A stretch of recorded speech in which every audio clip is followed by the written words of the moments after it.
तो प्यारे साथियों, आज हम पढ़ेंगे फिजिक्स। तो चलिए हम फिजिक्स में पढ़ने जा रहे हैं प्रकाश का परिवर्तन। प्रकाश का परिवर्तन क्या होता है? तो सबसे पहले हम पढ़ेंगे प्रकाश क्या होता है, प्रकाश किसे कहते हैं, प्रकाश क्या है,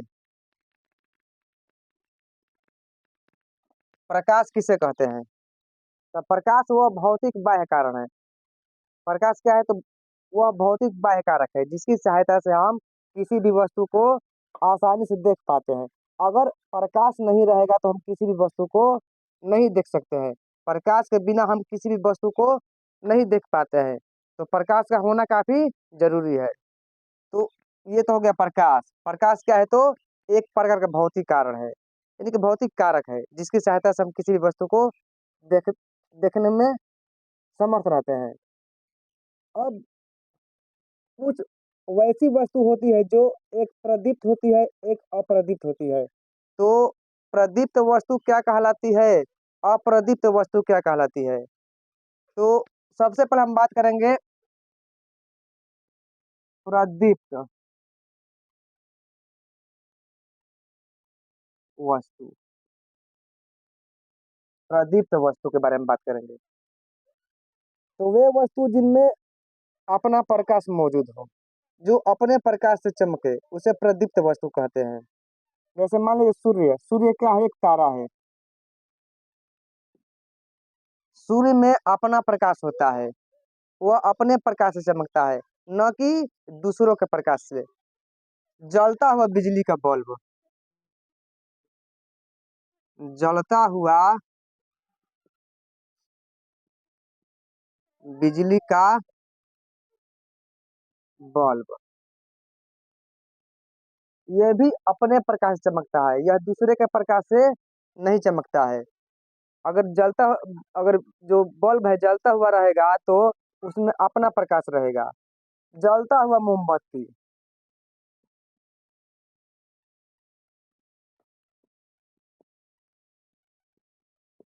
ये सब प्रदीप्त वस्तु हैं। ये सब क्या है? तो प्रदीप्त वस्तु है। अब हम बात करेंगे अप्रदीप्त वस्तु।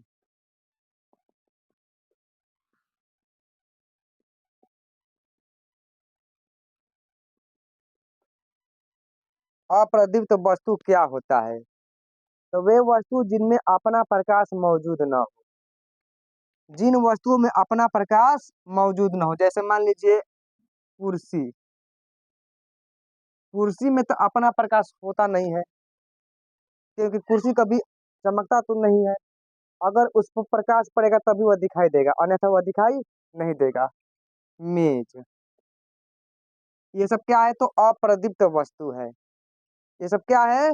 तो अप्रदीप्त वस्तु है। तो हम बात करेंगे प्रकाश के प्रकीर्णन के बारे में।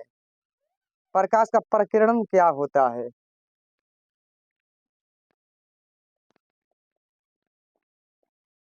प्रकाश का प्रकीर्णन, तो जब प्रकाश किसी भी सूक्ष्म कण पर पड़ता है तो वे सूक्ष्म कण उन प्रकाश के कुछ ऊर्जा को अवशोषित कर लेता है। क्या करता है? तो अवशोषित, यानी कि सोख लेता है। जब भी प्रकाश किसी सूक्ष्म कण पर पड़ता है, सूक्ष्म कण पर, तो वे सूक्ष्म कण क्या करेंगे कि उस प्रकाश के कुछ ऊर्जा को अवशोषित करेंगे और फिर उसे चारों तरफ फैलाएंगे, यानी कि विकृत करेंगे। तो इस प्रक्रिया में क्या होता है कि कुछ जो रंग होता है ऊपर ही रह जाता है और कुछ रंग धरती पर आ जाता है। तो इसे प्रकाश का प्रकीर्णन कहते हैं। क्या कहते हैं? तो प्रकाश का प्रकीर्णन कहते हैं। तो किस रंग का जो होता है विचलन सबसे अधिक होता है और किस रंग का विचलन सबसे कम होता है, इसके बारे में हम आपको बताएंगे वर्ण विक्षेपण नामक चैप्टर में। तो अभी हम पढ़ेंगे प्रकाश के परिवर्तन के बारे में। तो ये तो हो गया, ये प्रकाश का प्रकीर्णन क्या होता है। तो जब प्रकाश किसी सूक्ष्म कण पर पड़ता है तो वे सूक्ष्म कण उन प्रकाश के कुछ ऊर्जा को अवशोषित कर फिर चारों तरफ फैला देते हैं। तो इस प्रक्रिया को प्रकाश का प्रकीर्णन कहते हैं। अब हम बात करेंगे किरण पुंज। किरण पुंज, किरण पुंज क्या होता है? किरण पुंज किसे कहते हैं? तो किरण जो होता है उनके समूह होता है, उसी को किरण पुंज कहते हैं, यानी कि किरणों के समूह को किरण पुंज कहा जाता है। अब किरण पुंज कितने प्रकार के होते हैं? तो ये 3 प्रकार के होते हैं। कौन कौन? एक होता है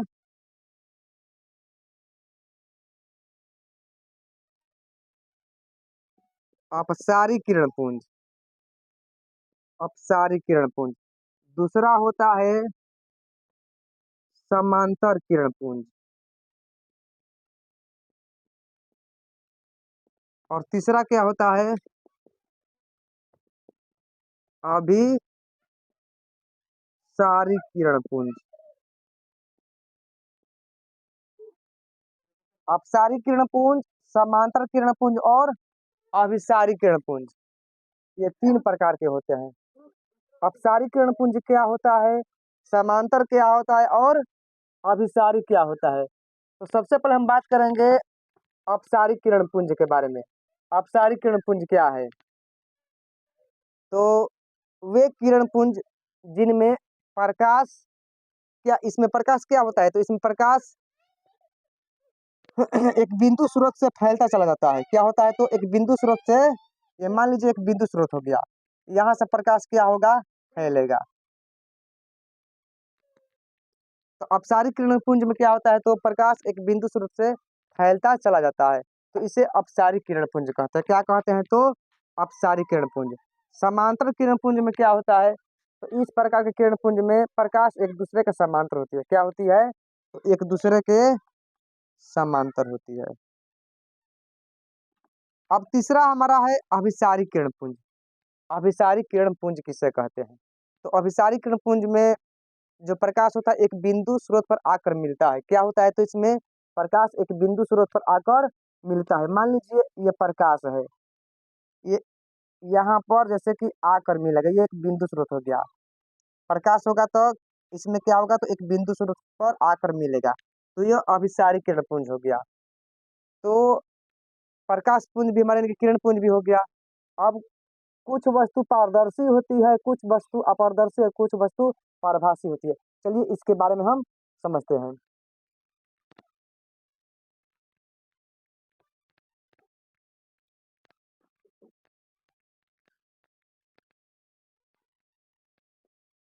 पारदर्शी वस्तु या पदार्थ,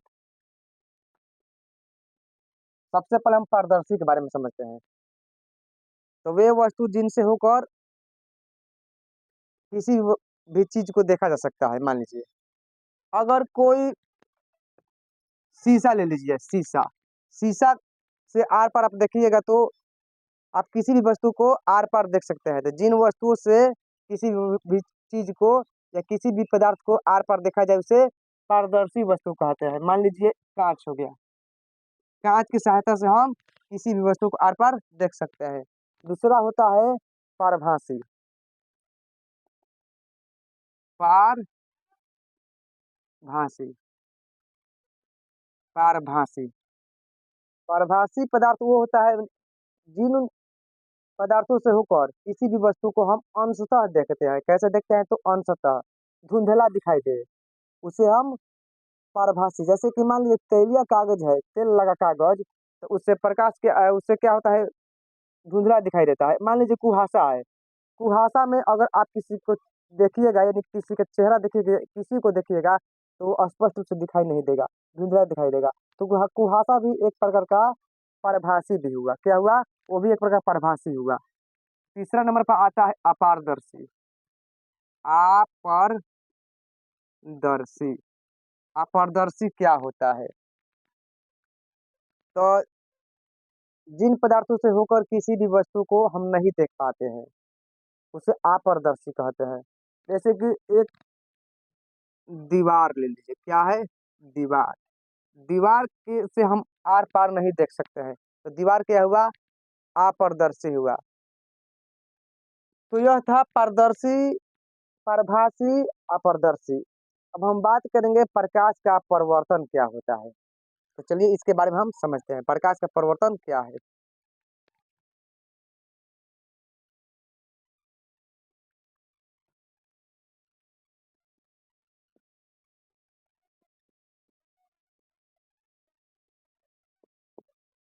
प्रकाश का परावर्तन।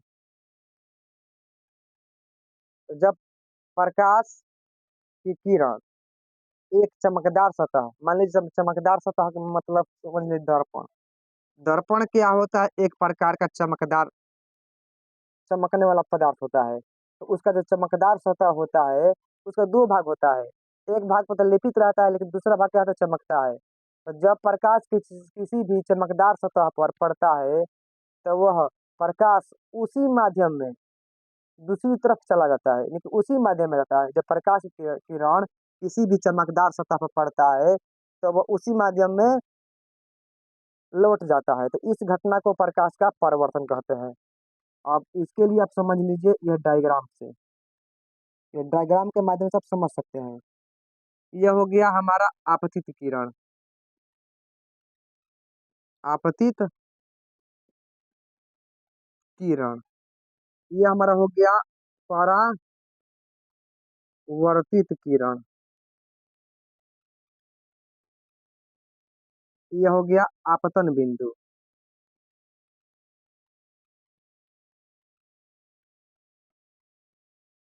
तो यह प्रकाश का परिवर्तन है। अब प्रकाश के परिवर्तन के नियम कितने होते हैं? तो इसका नियम 2 होता है। कौन कौन? तो पहला क्या होता है? आपतित किरण, परावर्तित किरण तथा आपतन बिंदु, तीनों एक ही तल में होते हैं। क्या होता है पहला?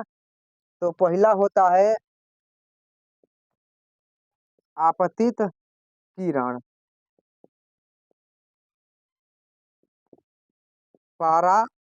परावर्तित किरण तथा आपतन बिंदु, तीनों जो है एक ही तल में रहता है। क्या रहता है? तो तीनों एक ही तल में रहता है। दूसरा नियम क्या होता है? तो आपतन कोण परावर्तन कोण के बराबर रहता है। आपतन कोण परावर्तन कोण के बराबर होता है। आपतन कोण परावर्तन कोण के बराबर होता है। अब कैसे बराबर होगा? तो ये हमारा क्या है? ये जो हमको दिखाई दे रहा है, तो ये हमारा आपतन कोण हो गया। ये क्या हो गया? परावर्तन कोण हो गया। अगर यह 45 डिग्री का होगा, तो ये भी 45 डिग्री का ही होगा, यह 60 डिग्री का नहीं होगा। तो इसलिए क्या हुआ? तो आपतन कोण परावर्तन कोण के बराबर हुआ। यह क्या है? आपतित किरण है। यह क्या है? तो आपतन कोण है।